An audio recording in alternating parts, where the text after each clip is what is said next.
Hey guys, welcome back to Six Sister Stuff. Today I'm going to show you how to make 3 keto recipes in the Instant Pot. So my name is Kristen and I am sister number 2 from SixSistersStuff.com. Now I share a lot of Instant Pot recipes, so I took a little toll on the community tab to see what you guys would want. And at least half of you asked for keto recipes. So I thought I would share with you some of my favorites. Now I've actually hadn't done a lot of keto recipes, so my husband and I decided to do keto for a little bit, and just so I could get a feel of the recipes, what ingredients you should use, which ones you shouldn't. So I feel like I'm a little more prepared to teach you how to make these keto recipes. So let's get started. Okay, the first recipe I'm making is cracked chicken. This is probably my go-to recipe. It's so quick and easy, and then we just put it on lettuce wraps when we're done. So let's get started. All right, so what I'm gonna do is just put about 3 chicken breasts in the bottom of the Instant Pot. And then add about a cup of water just right on top. Now right now we're just cooking the chicken, so we're gonna put the lid on, and then we'll add the rest of the stuff after it's done cooking. Once your lid is on, you wanna make sure the little knob is on sealing, not venting. Then we're gonna push the pressure cook or the manual button. And because it's chicken, it's thawed chicken, we're gonna go to 20 minutes. So we're just gonna go up. There we go. So once you set the timer, you can just walk away. All right, once it's all done cooking, that little L will appear and start counting up. So we're just gonna take the little knob and turn it right over to venting. Once you let all the pressure out, you can open the lid safely and your chicken will be all cooked. Okay, so you have 2 options. So you can drain your Instant Pot and then shred it in here, or I kind of like to shred it on the plate because it's a little bit easier to control. So I'm just gonna grab it. Now there's different ways you can shred. Lots of people like to put it in their KitchenAid mixer and just mix it all up. It shreds so easy. I usually have like bear claws, but I forgot to bring them today. So today we just get handy dandy forks. I'm just gonna shred this all up. Okay, so I shredded all the chicken. I actually took my pot and dumped out the liquid, and I'm gonna put my chicken right back into the pot.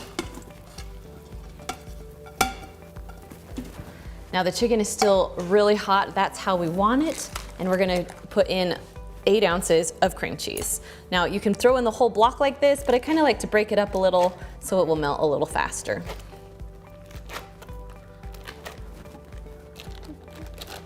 Okay, next we're just gonna add some bacon on top because I love bacon in my cracked chicken, and then just a little bit of green onions.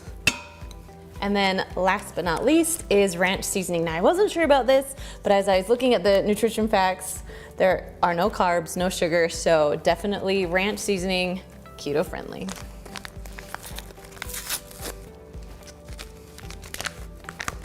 All right, we'll just dump that in too.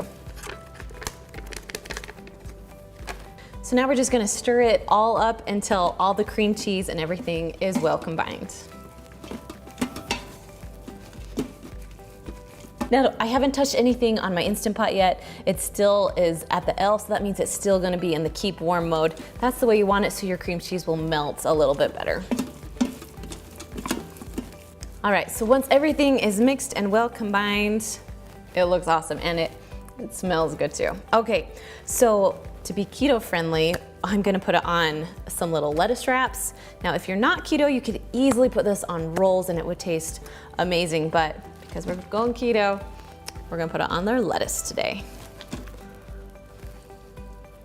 Now you can have multiple wraps, you can have multiple pieces of lettuce underneath, but today we're just gonna do one. Once we fill up our lettuce, then we're gonna add just a little bit of cheese on top. Now you don't have to do that, it's totally optional. But cheese is legal in keto, so this is how we're doing it. All right, all done with this recipe. Let's jump on over to the next one. All right, so the second recipe is Philly cheesesteak stuffed peppers, because I mean, you're trying to stay away from the carbs. So I thought Philly cheesesteak in peppers would taste amazing. So let's do this. So I'm gonna first turn my Instant Pot to saute. So push the button there. So we're gonna heat it up a little bit. Then we're gonna put about a teaspoon a tablespoon, whatever you'd like, of olive oil. We're just gonna saute some vegetables, so we just need a little bit of oil. Okay, so when this is all done heating up, we're just gonna add some mushrooms. So I have just a package of mushrooms. They're called button mushrooms. You can get any kind of mushrooms you want. We're just gonna put it in there. I love mushrooms in Philly cheesesteaks. Now, if you don't like mushrooms, you don't have to add them in, but I love them. Then I just sliced up a whole onion. I like to do them pretty thin because I don't like huge chunks of onion in my Philly cheesesteak. All right, so we're just gonna mix this around a bit, saute until the vegetables are a little bit soft.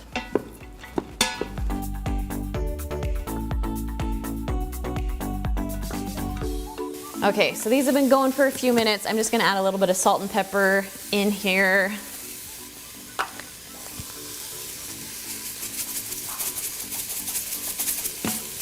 And then mix it up a little bit. So you'll cook the vegetables for about 6 minutes or so.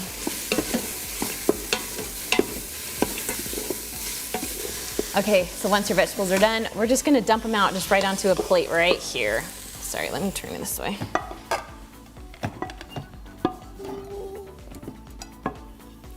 Okay, so I'm just gonna put this back in. It's okay if there's a little bit left because we're just gonna cook up the steak now. So I'm gonna add just a little bit more olive oil to the bottom. Now I did pre-cooked steak.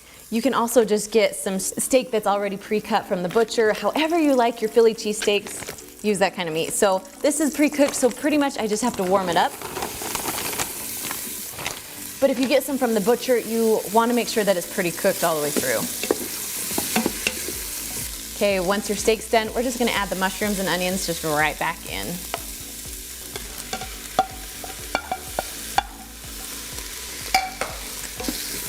And then just mix together for a little bit. Okay, while that's together, we're gonna add a little bit of garlic. Now, it calls for about 2 cloves of garlic, but I'm just, you know how I estimate. I do that a lot. All right, I'm just gonna mix around.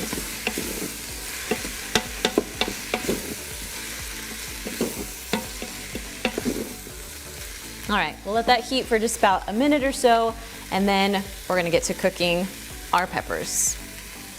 Okay, so once it's all done, we're gonna just put it back on the plate, and I'll show you why in just a minute.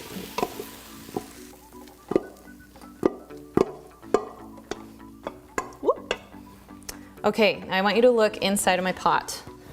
This is one of the most common reasons you get the burn notice. So if you're sauteing something, you wanna make sure you scrub this pot really, really good before we start to pressurize something else. So I'm gonna go wash this and then I'll be right back. All right, so once it's pretty much clean, good enough, we're gonna put it in the bottom. Next, we're gonna add about a cup or so of water. All right, so now I took some peppers, I chopped off the top, I took all the seeds out, so we're ready to go with our peppers. Now, these peppers, my grocery store only had really thin peppers. I would highly suggest getting kind of fat ones so they'll be easy to peel and they can stand up on their own. So I want to show you what I did. I used like a little steamer basket and I put foil all around it so they can stand up so all my food won't leak out. You don't have, if you have something other than a steamer basket, you could use like a bowl or anything that will go inside of your Instant Pot that will hold your peppers on. The trick is you don't want to have your peppers touch the bottom of your Instant Pot. So you could even put them on a trivet and put foil all around them. We just don't want the peppers right on the bottom or they're gonna get pretty soggy. Okay, so we're just gonna scoot this right here and I'm just gonna fill up the Philly cheesesteaks inside of the peppers.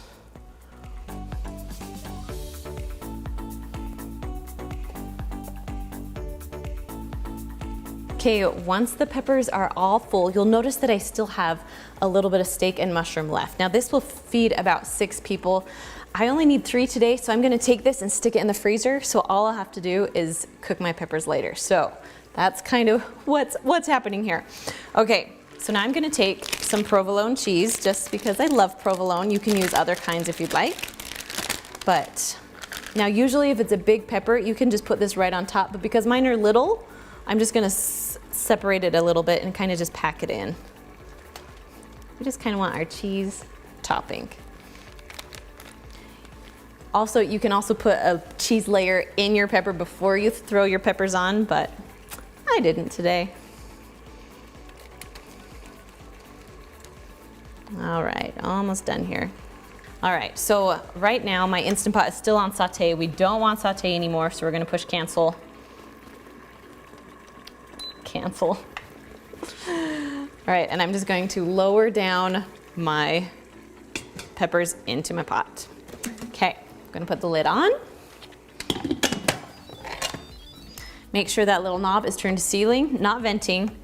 We're gonna push pressure cook, and then we're going just to 5 minutes. That's how long it takes for the peppers to cook. So once you set the timer, you can just walk away. Once the timer's all done, you're gonna turn the little knob to venting to let all of the steam out. And then once all of the pressure and steam's out, you can lift your lid up. Now these look amazing. Yes. Okay, so we're gonna just pull the steamer basket right out. That's why I love steamer baskets so much. I'll actually link this steamer basket down below for you, or one similar that I use. We'll just put it right out here. Okay, so they're gonna be a little bit hot. I'm just gonna pull them out with some tongs, just so you guys can see how good they are. Just gonna put them in a bowl so they can stand up, so they won't tip on me.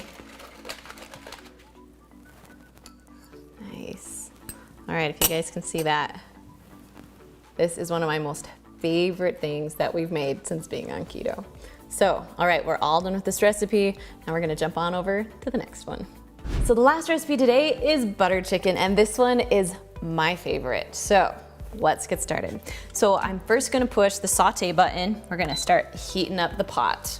Then I'm gonna take about a tablespoon of olive oil, just drizzle it on the bottom. We gotta start cooking up some vegetables. So we're gonna add in 1 onion, just minced small. So while the onion's in there, we're just gonna add about, I don't know, a teaspoon or so, maybe 2 teaspoons of garlic. And then we got 4 tablespoons of butter that I'm just gonna throw in there.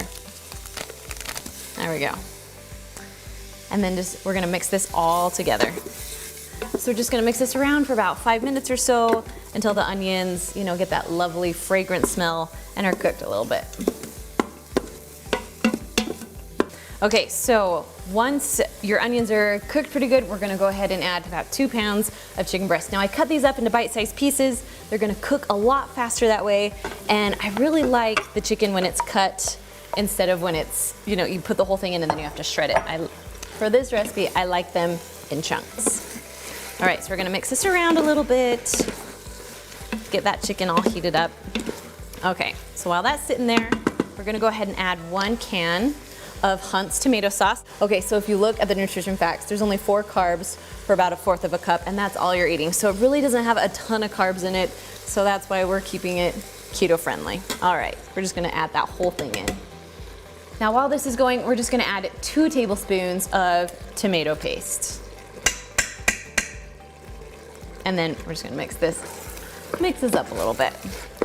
So next we have something called red curry paste, and this stuff makes your dish absolutely delicious. So we're gonna put 2 tablespoons of this in there. And I am just eyeballing a little because this is my teaspoon, but it's kind of a small opening there. Nice. Okay, mix that around. So next we're gonna do 2 teaspoons of Garam Marsala, I don't know. However you think you pronounce this, put down in the comments for me because I'm struggling. All right, this is good stuff though. However you pronounce it, or wherever you're from, how you pronounce it, it's good. So we're gonna do 2 teaspoons of that. Then we're gonna add 1.5 teaspoons of ginger.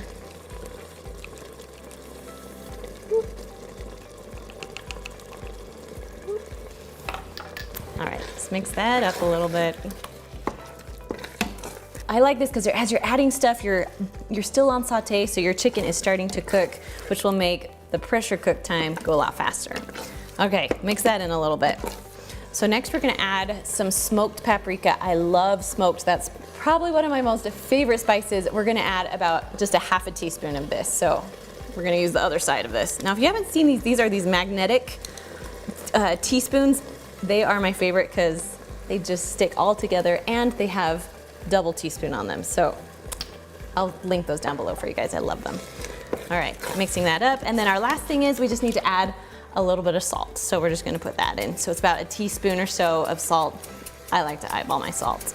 And if you need more after, you can go ahead and add more after.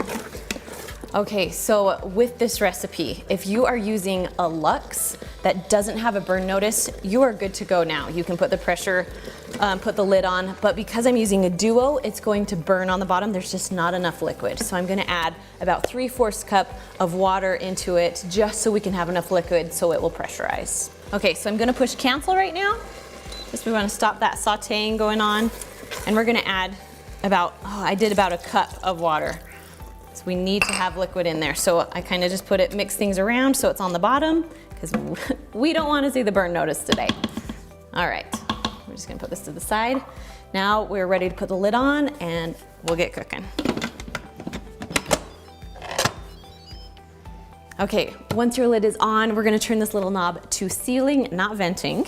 Then we're gonna put the pressure cook button and go up to 7 minutes. Now once you set the timer, you can go ahead and just walk away. All right, so our butter chicken is all done. So it's been releasing on its own for about 5 minutes. That's exactly where we want it. So now we're just gonna turn the little knob to venting. Okay, now that all the pressure's out, we can open the lid. Everything's all cooked. Okay, now it's pretty liquidy because I added that water, but we didn't get the burn notice, which is good. So we're actually gonna turn it to the saute button right now. So you're gonna push cancel and then saute, and we're gonna get rid of some of that water. We're also gonna add about a 1/2 cup of cream just because we gotta make it creamy. That's my favorite part of this dish. Nice and creamy. So we're gonna mix it up really good and then just let it saute just to get a little bit thicker. So just keep mixing, make sure you scrape the bottom as the saute is going so it doesn't burn on the bottom. And it will just take a few minutes to get rid of that extra liquid. So I would usually put this recipe over rice, but because we wanna make it keto friendly, I would put it over cauliflower rice. That stuff is my favorite. You can get some huge, large bags of it at Costco or even like the little freezer ones. I don't mind the freezer ones that you stick in your microwave, but I do like it better if it is sauteed on the stovetop or something like that. It makes it taste a little bit better. So cauliflower rice and then your buttered chicken, and it's a perfect keto recipe. All right, so once you're done, I just like to put a little bit of cilantro on top, making it taste amazing. And there you go, simple, easy, keto recipes. Now, if you want more easy recipes, make sure to watch that video right there, and I will see you guys next week.